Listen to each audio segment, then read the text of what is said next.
السلام علیکم محمد شعیب صاحب، ٹھیک ہے بھائی؟ وعلیکم السلام، کیسے آپ؟ خیریت سے ہیں؟ کہاں سے کال فرمایا آپ نے بھائی؟ ملتان شریف سے۔ ملتان سے، اللہ آپ کو عزت سلامتی دے۔ کیا حکم ہے بھائی؟ میرا آپ سے یہ سوال ہے، پہلے تو میں آپ سے اس لیے گفتگو کر رہا ہوں تاکہ اضافہ ہو، نہ کہ کوئی مطلب اختلاف وغیرہ، نہ میں مناظرہ وغیرہ کرنا ہے۔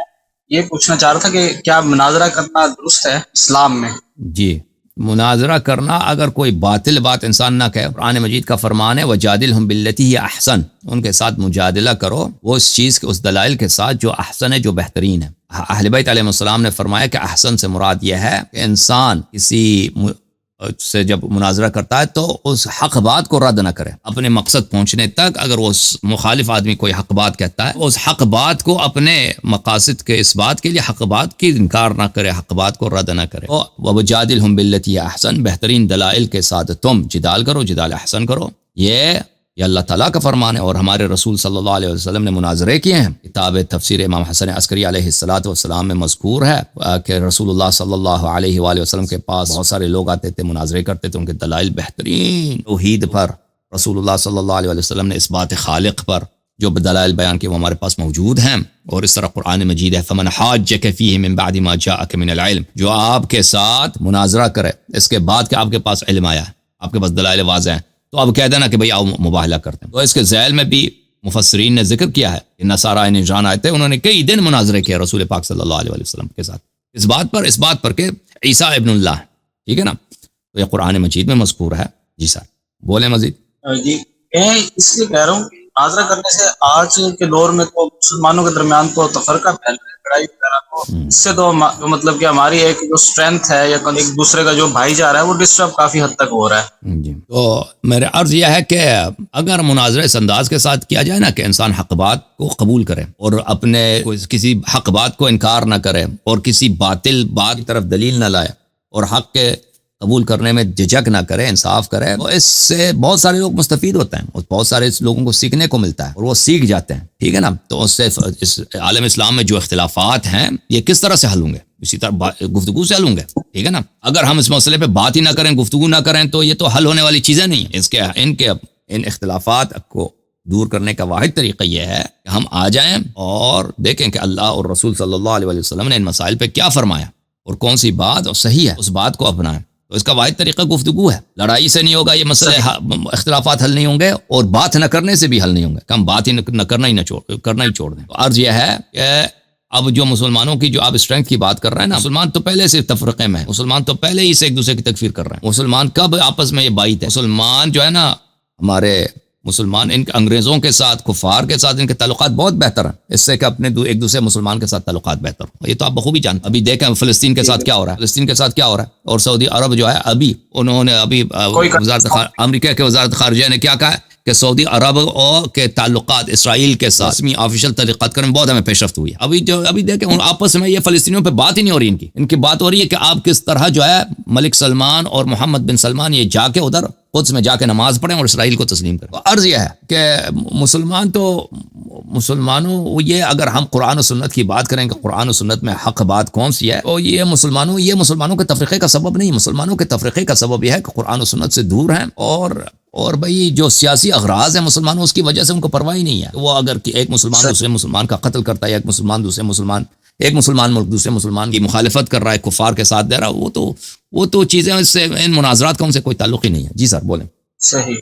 اچھا، میرا مسلک ہے اہل سنت، جی، تو شیعہ مسلک میں ایسا کیا خاص ہے کہ میں اس کی طرف مطلب راغب ہوں، یا کوئی ایسی کوالٹی؟ یہ بالکل حق ہے نا کہ رسالت پناہ صلی اللہ علیہ وسلم کے بعد ہم نے کس کی اتباع کرنی ہے؟ بات یہ ہے کہ اتباع کس کی کرنی ہے؟ تو اتباع اہل بیت طاہرین علیہ السلام کی کرنی ہے، امیر المؤمنین علی بن ابی طالب علیہ السلام، ان کے بعد امام حسن علیہ السلام، ان کے بعد امام حسین علیہ السلام، ائمہ اطہار علیہ السلام کی۔ ابوبکر عمر کو کبھی پیغمبر نے نہیں فرمایا کہ یہ میرے بعد میرے جانشین ہے، یہ آپ کے امام ہیں، ٹھیک ہے نا؟ اور ابوبکر اور عمر کے زندگی میں جب ہم آپ کے دیکھتے ہیں تو ان کی زندگی میں ایسی باتیں ہمیں نظر آتی ہیں، ایسی بہت ساری واضح باتیں کہ ان کا اتباع کرنا نہایت بڑی غلطی ہے۔ جیسے ہم کہتے ہیں کہ ان کے، میں بھی کیا کہتا ہوں بار بار آپ کے علماء سے کہ ان کا اسلام ثابت، یعنی ان کی زندگی میں ایسی باتیں ہیں کہ وہ کسی مسلمان سے صادر ہو ہی نہیں سکتی، ٹھیک ہے نا؟ کیسے یہ مسلمان تھے کہ انہوں نے یہ اعمال انجام دیے؟ تو جب یہ لوگ ایسے افراد تھے کہ ان کے کردار میں آپ کے کتب میں موجود ہے، وہ صحیح بلکہ متواتر آیات کے ساتھ کہ ان کا افعال کردار یہ تھا، تو وہ تو پیروی کے لائق کہاں بنتے ہیں، ٹھیک ہے نا؟ تو یہاں پہ ہمارے پاس دو مسلک ہے. ایک مسلک یہ ہے کہ ہم اہل بیت علیہ السلام کی اتباع کریں، اس کا حکم اللہ نے دیا، رسول صلی اللہ علیہ وسلم نے دیا. ایک مسلک یہ ہے کہ ہم ابو بکر، عمر اور عثمان اور صحابہ کی اتباع کریں، اس کا اللہ اور رسول صلی اللہ علیہ وسلم نے حکم نہیں دیا. بلکہ ہم جب ابو بکر عمر کے زندگی میں دیکھتے ہیں تو یہ وہ تو اقتداء کرنے اور پیروی کرنے کے لائق نہیں ہے. اس کی دلیل کیا ہے کہ لائق نہیں ہے؟ وہ آپ میرے مناظرات کو دیکھ لیں آپ کے علماء کے ساتھ، اور میرے تقاریر کو دیکھیں کہ ان لوگوں کے متعلق میں نے جو باتیں آپ کی کتب سے نقل کی ہیں اس کو کوئی رد نہیں کر سکتا. دیکھیں ابھی آپ کے علماء اتنے زیادہ ہیں، اگر میری باتیں غلط ہوتی تو یہاں پہ وہ لائن لگا دیتے اور کہہ دیتے آپ کی فلان بات غلط ہے. وہ بڑی شوق سے، ابھی میں کیوں شوق سے آتا ہوں ان کو چیلنج دیتا ہوں مناظرے کی، کیوں؟ کیونکہ مجھے پتا ہے کہ میں یہ جیت جاؤں گا. اگر مجھے پتا ہوتا نا کہ مجھے شرمندگی ہوتی تو لازمی بات ہے، اگر میرا موقف کمزور ہوتا، مجھے پتا ہے کہ میرا موقف کمزور ہے، تو میں تو شوق سے کسی کو چیلنج نہیں دیتا، میں تو اوائڈ کرنے کی کوشش کرتا. وہ تو ہر انسان کی یہی ہوتا ہے، نیچرل انسٹنکٹ یہی ہے کہ بھائی اس کو شرمندگی نہ ہو، شکست نہ ہو، ٹھیک ہے نا؟ تو میں بھی یہی کرتا کہ بھائی میں کہتا ہوں بھائی مجھے پتا کہ میرا موقف باطل ہے، میں اس کو اپنے مدعا کو ثابت نہیں کر سکتا، تو میں دلیل لانے سے کیسی جگہ میرے دلائل کا ٹیسٹ ہو اس سے بچنے کی کوشش کرتا. ابھی آپ کے علماء یہی کر رہے ہیں، مناظرہ کرنے سے، گفتگو کرنے سے، دلیل لانے سے وہ کتراتے ہیں، پیچھے ہٹتے ہیں، کیونکہ ان کو پتا ہے، ان کو بخوبی پتا ہے کہ وہ کبھی بھی میرے باتوں کا ابطال نہیں کر سکتے، اور میں اپنی باتوں کو ثابت کرنے کی صلاحیت رکھتا ہوں، تو اسی لیے وہ آگے نہیں آتے. اور یہ مسئلہ بڑا کلیدی ہے، یہ اسی پہ آپ غور کریں نا، حق و باطل کا فیصلہ ہو چکا ہے. جی سر. اچھا میں یہ ایک اور سوال چاہ رہا ہوں. جی سر بولیں. کہ یہ کیسے معلوم ہوگا کہ ایک صحیح حدیث کون سی ہے؟ تو اس کے بہت سارے طرق ہیں نا، ابھی تو اس کا وقت نہیں ہے، ابھی اس کے صحیح حدیث کے طرق کیا ہیں، وہ فریقین کے نزدیک اس کے معیار مختلف ہیں. بہرحال وہ اپنی جگہ پہ وہ دیکھنی چاہیے کہ وہ کس فریق کی بات ہو رہی ہے. تو یہ اس بات پہ کوئی اجماع تھوڑی ہے کہ صحیح حدیث کون سی ہے جماعت مخالفین کے ہاں اور ہمارے ہاں. صحیح حدیث کون سی ہے کون سی نہیں ہے، وہ اپنی جگہ پہ وہ ایک مفصل بحث ہے. اچھا اللہ کے سوا کسی اور سے مدد مانگ سکتے ہیں؟ قرآن سے تو ایسا کوئی مطلب نہیں مانگ سکتے بھائی. نہیں، نارمل ہم مدد مانگ سکتے ہیں، لیکن لوگ اپنے گدے سے مدد مانگتے ہیں، لوگ گدے سے کتے سے مدد مانگتے ہیں بھائی، لوگ کتے سے مدد مانگتے ہیں. آپ کو پتہ ہے وہ مدد ہو رہا ہے ایک روحانی ریلیشن کے پوائنٹ آف. دیکھیں بات ایک ہی ہے، اگر یہ شرک ہے تو ہر جگہ شرک ہے. اگر دیکھیں جیسے اللہ کے علاوہ کسی دوسرے کی پرستش کریں، آپ عبادت کریں نا، وہ فرق ہی نہیں کرتا جس کی پرستش آپ کرتے ہیں وہ سامنے ہے یا نہیں ہے، وہ کتا ہے یا بندر ہے یا کوئی بت ہے یا کوئی ایسی چیز ہے جس کو ہم نہیں دیکھتے، کوئی روح ہے مثلا، کوئی گوسٹ ہے، ٹھیک ہے نا، اس سے فرق ہی نہیں پڑتا. سمجھ رہے نا؟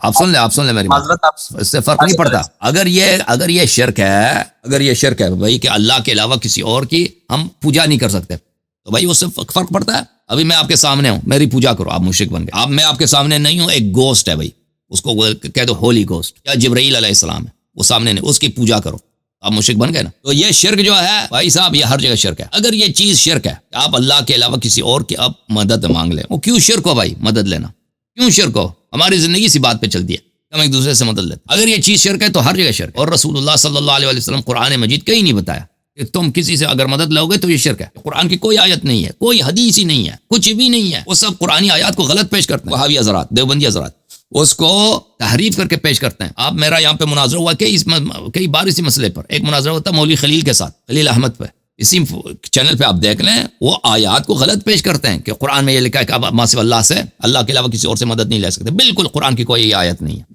تو یہ نہ حدیث ہے نہ آیت ہے کہ آپ ما سوا اللہ کسی اور سے مدد نہیں لے سکتے. اگر ایسا ہوتا، کوئی آیت ہوتا نا، تو پھر تو مدد لینا ہر جگہ حرام ہوتا، ہر جگہ شرک ہوتا، چاہے وہ آپ سامنے والا کوئی انسان ہے، کوئی شخص موجود ہے یا کوئی شخص موجود نہیں ہے. ٹھیک ہے نا بھائی؟